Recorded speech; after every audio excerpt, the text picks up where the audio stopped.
Hello, everybody, and welcome to another exciting edition of the Real Collective podcast. I'm Brendan McKeigan. With me, as always, is Sean Tassé.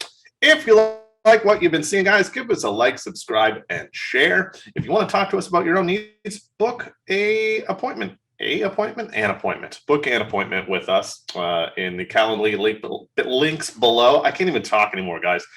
That's what's going on. I just took my dog to the groomers, and he jumped up when I was walking him, and he got me right in the throat and went, so that's where we're at right now, everybody. But I digress. That's a story for another time. We have a great episode lined up for you. Something that is happening a lot right now that we are going to talk about is today we're going to talk about overcoming buyer fatigue. Sean, what are your what are you seeing as far as people experiencing it, getting over it? Yeah, it's a tough market out there, and I think a lot of the conversations we're having with our clients right now are about how to avoid it, how to overcome it, how to not get stuck in it. One thing that we're noticing, especially on the listing side, is we're seeing the number of offers that are being submitted in multiple offer scenarios is less. And so what that means is that there's less people who are out there bidding on homes. And I think, I could be wrong, but I think this might be a little bit of a calm before the storm. We typically see the spring market being the busiest. And we've had a few things over the last little while. We're at the time of this recording, we're just at the end of March break. So, we've got some international upheaval. We've got, some mortgage rate changes. We've had, the first time where it seems like everybody and their dog went on vacation over March break. It just seemed like there were a lot of people who were gone. So a lot less buyers out there, a lot less showings at some of our listings, and a lot less offers, a lot less bids that are coming in for homes, but homes still seem to be selling for the same sort of price point. So, I think people are getting tired. People are getting tired of losing. And if that's you, then check out the previous podcast that we did, different ways to win in a bidding war, because it's tough out there. Right? It's hard out here for a pimp. Sing it, Brendan. Oh, I know. I'm very relevant with that movie, Hustle and Flow. Yeah, nailing it. So there's a few ways of overcoming buyer fatigue, and I'm going to be honest, a lot of these are maybe just like commonsensical type things where you're going to hear it and you're like, oh, but bear with us because there's more to it than just like the title of it. What I'm saying is read more than just the headline. So our first one is just keep at it. When you're overcoming buyer fatigue, it's kind of like fatigue and going for a run or going to the gym and you just want to finish that workout. Just keep at it. Keep grinding.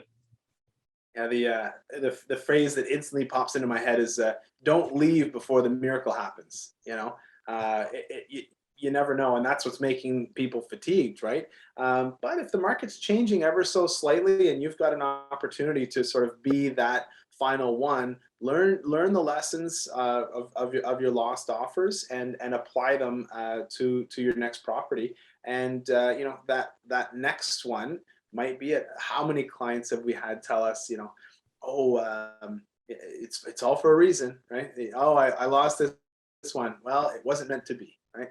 Or something along those lines. And those are nice things to tell yourself when you don't win. But you submitted the offer because you wanted to buy the house. So it's tough. It's a tough grind out there, but you gotta keep at it.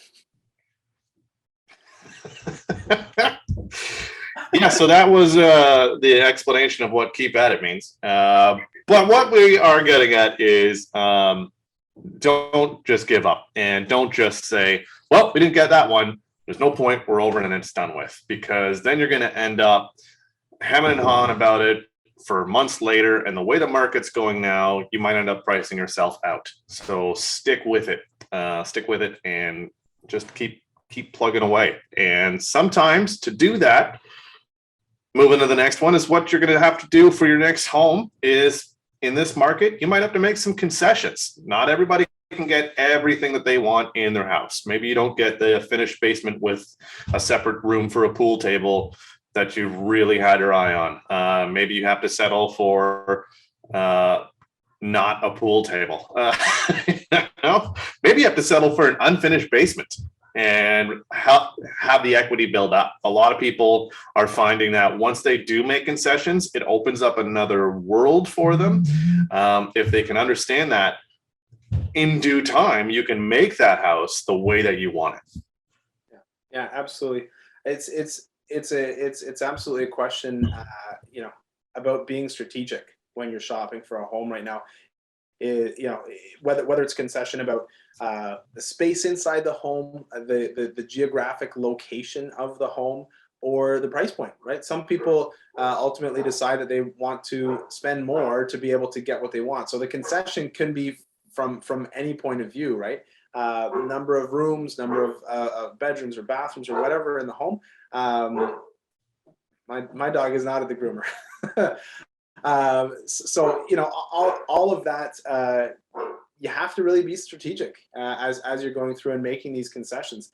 And there's one thing you can't ever concede, and that is your location. Where you are is always going to be where you're at, right? That's the one piece that you're buying as a home. So any interior changes that you can make additions to the home if it's not big enough, provided that you're in an area that allows it. The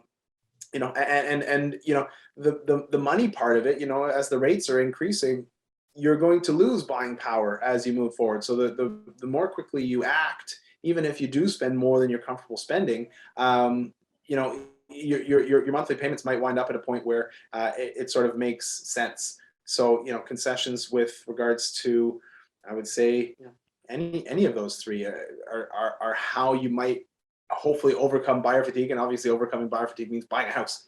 Right? Yeah, and that's it. Make the changes in the future. Try not to buy them all now. That's what you got to do sometimes, like buying a car and fixing it up. The other way that we can overcome buyer fatigue, this sounds very simplified, is to avoid it. How do you avoid that? Maybe right out the gate, trust your realtor. Whomever you're working with, listen to what they have to say about comparables, what they have to say about prices that you might need to pay for a home, and realize that you're gonna feel like you're overpaying for the house. In this market, you're gonna feel that way. I've said this on another podcast. I had someone who felt like they overpaid, and then by the time we went for the final walkthrough, nothing in all of that suburb was available at that price point. So, and that's a quick turnaround. But that's the market now. So that's, avoid it as best you can, and just that. And I think that comes down to trusting who you're working with. Yeah, I'd say it's not just a question of trusting who you're working with. I'd say it's also a point about working with the right person. You can trust the person you're working with, but if they're not giving you the right guidance or having the right success rates to help you actually buy a home, then you just turn into a looky-loo, right? Or a home shopper. And I don't think that if you want to go through this process of moving and buying a home, you want to be a home shopper. You want to be a home buyer, right? And like you said, Brendan, it's going to hurt. Right? It's always going to hurt when you're spending that kind of money. When you're spending over $500,000 on anything, it's going to hurt. And so what I do know though is that I'd rather spend a little bit more and get what I want than spend a little bit less and make a mistake. I'll say that again so it sinks in. I'd rather spend a little bit more and get what I want than to spend a little bit less and make a mistake. And in this market, spending a little bit less and making a mistake means the mistake is you're not getting the house. And what happens next is that the next house that comes up for sale that looks somewhat similar, even if it's not in as good condition, is going to turn around and sell for more than the one that you didn't pay more for. So it's really tough in an upward trajectory seller market to get caught in this shopping process, because every house you look at after that first one that you miss out on is not going to be as good, and you're going to compare everything back to that one. So avoid it by paying more, essentially. Yep. And that takes us to the next one, is that sometimes maybe you're feeling overwhelmed. Maybe you've lost out a few times, and maybe that means that you want to take a break. Now, I think taking a break is not a good idea because then everything gets away from you. I think if you need to take a step back for like 5 days, that's probably a better idea. Take a step back, really hone in on the area you want to be in, and touch base daily and say, okay, so this is the type of home we want. What's sold like it? How many offers were on these homes? What can we expect? Let's prepare to get the home that you want in there. And that means like, maybe doing our homework a little bit more and really diving in and saying, okay, so this type of home on this neighborhood or on this street just sold for X amount of dollars. So we can expect that we're paying X amount of dollars. And that might mean that we need to look at homes that are priced in this price point because list price is irrelevant. So we need to look at that. So sometimes taking a break and just taking a step back and looking at the whole overview again instead of like, okay, this house, offer. I understand that's sometimes a little bit too much all at once. So maybe taking a break as far as getting the numbers, getting the facts is not a terrible idea. Yeah, I think a lot of people right now are taking a break. There have been some articles posted that say like, oh, hey, the real estate market in Canada is going to go down by 24%. It won't. It's like a clickbait article. So I'm not going to reference it or anything like that because I've had 3 people this week send this to me and say, hey, what about this? I'm like, these are the same people who said that house prices would go down by 20% during COVID. They went up by 40, or 45. Yeah. So yeah. I'm not too worried about it. There's nothing backing the statements that they made. I read the article. There's nothing that proves it. I could be wrong. I've been wrong before. I'll be wrong again, but I don't think in this case I am. I think a lot of people are taking a break because they're fatigued, and like you're saying, I don't think it's the right thing to do. I think that you get further and further and further behind the further away you get from it, and the house that is right there, the the episode that we did that says how do you win a bidding war, the halfway joking answer is pay more, right? Pay more than the house up the street sold for. And what we're competing with right now, and the buyers who are winning aren't buying houses, they're buying real estate futures. They're looking at it as like, hey, here's what I think this house is going to be worth, so I'll pay that amount of money for it. And that's what you're competing with, right? And it's a risky game for sure because there is the risk that the market changes. It's all, I've said this so many times, all supply and demand. I don't see how there's going to be enough supply that's going to offset the demand that's there. We'll get to a point where it levels out because people only have so much money to be able to afford a house. Or international buyers will come in and scoop them up and they won't care about the pricing, in which case you'll get further and further away as a regular resident of Ottawa and end up having to rent. So I think that's the sort of process that we're going through right now, and I think it's hurting a lot of people. I know a lot of my friends are saying, how many kids are going to afford houses, right? And I'm thinking the same thing. Like, it's at the rate that we're going, and I don't expect that we're going to continue the rate increase that we've seen, but at the rate we're going, it's tough. So, take a break is what a lot of people are doing. I just don't know if it's a great idea. Yeah. No, I don't think it is either. And that's why I believe like taking a break is just looking at game tape or whatever you want to call it. I was like, let's look at comparables. Let's find out what those prices are and regroup a little bit and then get back at it. Just take a break, like as far as like going off to the sidelines, getting a drink of water and getting back in there. Everything's sports. Don't let Ross kiss anybody when they're taking a break. Otherwise, the whole thing goes to shit. Overrated show. Future pacing is the other one, and that's what you were kind of elaborating on there, is what a home's going to be worth is maybe what you want to pay for it now, especially if it's somewhere that you're going to be for a while, especially if you're going to be making changes to that home to make it worth even more than it's worth now. Stuff like that. That's, look at what the home is going to be worth. I think it's a kind of an important step in just the home buying process. Yeah. Think about yourself in, this. I had a really hard time doing it when I bought this house that we're in right now. I was so stuck on a number, and the seller was, and I was the buyer, and the seller was so stuck on a number, and I was like, I'm really sticking my heels in, and we got to negotiate, so we went back and forth and stuff like that.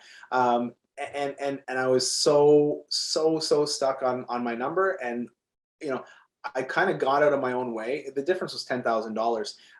And today, the house that we live in has gone up in value so significantly that that $10,000 difference was almost negligible. And this is 2 years later. 2, maybe 3, whatever. Anyways, it's the same thing as like you were talking about with your client who did the final walkthrough, and she's like, I can't find anything else like that. So that future pacing, going in your head to 5 or 10 or 20 years down the road, paying an extra 10, 15, 20, $30,000 if you can afford it and if it's within your budget, will essentially likely be wrapped up by the market by the time you take possession. If not, certainly within a year. If the market goes up by the 10% that it's expecting to go up this year, and your house is a $600,000 house, then it's going to be worth $660 in a year. So you're better to pay. We've said this to our clients many times. You're better to pay 23 or 24 pricing, like 2023 or 2024 pricing in 2022, but actually get a home and live in it for the next 2 years, as opposed to waiting for 2 years and thinking, oh, the market's going to go down or something along those lines. Because if it doesn't, you're so much further behind. If the market goes down, it's only going to go down by like a couple of points. It won't be it won't be multiple percents. And again, with interest rates, your monthly payments can end up being the same anyway. Bingo. Exactly. All right, we're going to take a quick break. Here's a word from our sponsor. Again, like, subscribe, and share. Find us on Apple Podcasts, on Spotify. We will be right back. This episode of the Real Collective podcast is brought to you by Real Collective. Real Collective brings together best-in-class real estate agents and collective experts in the field to deliver the best possible service to our clients. We govern ourselves with honesty, open-mindedness, and compassion. With diverse skill sets, our agents are able to serve a wide array of clients, including first-time homebuyers, first-time sellers, transferees, estate sales, investors, and rural, vacation, and luxury properties. Authenticity and transparency are pillars of our process, which allow us to put our clients at the center of everything that we do. Our years of experience and knowledge allow us to deliver prestigious service and optimal results. If you're interested in buying or selling your home, contact us today at realcollective.ca. Welcome back, everybody, to the Real Collective podcast. If you're enjoying what you're seeing, don't forget to like, subscribe, and share. If you're not enjoying it, shut up. No one likes a complainer. Now, you can find us on Apple Podcasts and Spotify as well. And now that we're getting into this beautiful springtime weather for the second half of the podcast, let's just talk a little bit about some maintenance tips. Spring is time, spring cleaning around the house. There's some very important things that you got to be doing around your house. Yeah, absolutely. You've got dog. You've got a dog. You just did some grooming for your dog today, so that's exciting. How much mud will your dog bring into the house over the course of the next month? All of it. All of this melts. Do you guys? We don't do enough pickup in the backyard on a regular basis, as the backyard just turns into a litter box essentially. So now we've got to go through and clean all that up. That's not going to be fun. Yeah, we're going to hire somebody. I've gone out there quite a few times, but it's still just like, I just don't want to do it. And he keeps it to like one locale in the backyard. So yeah, so that kind of stuff, like cleaning up after your pets in the backyard, is definitely a good way. So that once the weather is nice enough, you can actually enjoy your backyard. Yeah. That would be good. Yeah, we've got a smattering all over. They do not keep to one area. We've got stuff on the interlock everywhere. It's brutal. So yes, we also there's companies that come in and do that. So I don't want to do it, and so I don't feel like many people do. But yeah, that's not really what we're talking about. We're talking about your house, but here we are. Yeah, it's part of it. It's the outside. Yeah, absolutely. So the first one is either clean or replace your furnace and HRV filters. So this time of year, windows have been closed, right? Furnace, HRV have been working pretty hard. So check those filters, clean them up or replace them. Yep. Don't forget to check your air ducts and all your covers. You can time to remove your covers and then vacuum. Vacuum everywhere. Put the little nozzle attachment on it and get into the corners of areas. Yeah. A lot of dust will build up over the dry winter. You want the nooks and the crannies. Don't forget the crannies. Yeah. It's probably the title of this episode is Don't Forget the Crannies. Don't forget the crannies. What was the one? I have one. No, I thought it was within arm's reach. I have a moisture meter that I bring to showings so that you can tap it on the wall, find out what the moisture content is and what's acceptable. But that's also something you're going to want to check around this time of year, especially with how much snow we had and what the spring thaw would be and how rapid it was. Yeah. Chances are at the time you're listening to this, if you're going to have a problem, it's now. It's going to be this time of year. So check your basement for that kind of stuff. Check your attic as well. Check your attic because maybe some shingles came loose in the winter. Maybe they weren't good to begin with. So maybe there's something to take note of in there because water can find its way throughout a house and it can zigzag all the way through. And all of a sudden you got one window over here that's rotting out because of a hole up here in the attic. So check out those. When you're doing this, you might as well test your smoke alarm, test your carbon monoxide detector. If you're going through your house and checking all this stuff, those are always safe bets to check in on, right? We just replaced our screens because I take them out in the winter and then I put them back up in the summer. So we just put all the screens up. We're keeping the windows open to let that fresh air in. But it's check the windows, make sure they're all opening and closing properly. The screens are all, not holes in them and stuff like that. No bugs coming in right now, which is nice. You can just leave the windows wide open, not have to worry about the screens. It's kind of cool. Yeah. Check your windows and doors as well for the caulking. And not only that, drafts. You'll probably have noticed already if there's a draft coming through. Not a terrible idea to take care of those, especially even if it's coming in from the garage. Might want to make sure that you're not losing out on something that way. There are simple remedies to that kind of stuff. Every home inspection we do, it's like, grading and caulking. Like every single home inspector is like, oh yeah, make sure the grading gets all the water away from the house, and you're gonna have to re-caulk all the windows and doors. So Yep. That seems to be their go-to, and because it's a very important thing. Yeah. And to that. On the outside of the thing is checking your eaves troughs and your downspouts. A lot of stuff can happen over the winter. Your downspouts, especially the extensions, can get crushed and then maybe it's backing up.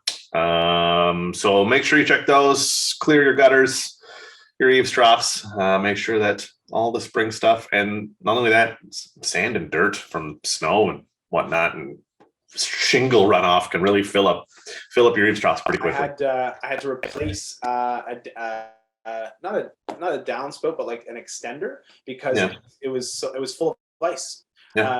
Right, and so the ice had built up. So I this was one day that like my friend texted me a picture saying like, I've got a water feature in my basement, so coming in through my window is all of this water. And I'm like, oh no, that's terrible, and it scared me. And so I went outside to check everything, and I heard all the water like whatever the sound of, that's not the right sound that water makes, whatever the sound is that water makes, flowing water. And then I'm like, okay, well, where is this all going? And I'm like, oh, it's just going and sitting right up on the corner of the house. So I was like, okay, run a Canadian Tire, jerry rig away to get all this water out and away from the house. So it's super important. And of course, in your eaves troughs, you might have people who have or critters who have like lived there, or they're jamming stuff up. Of course, the telltale signs in the winter are if you have any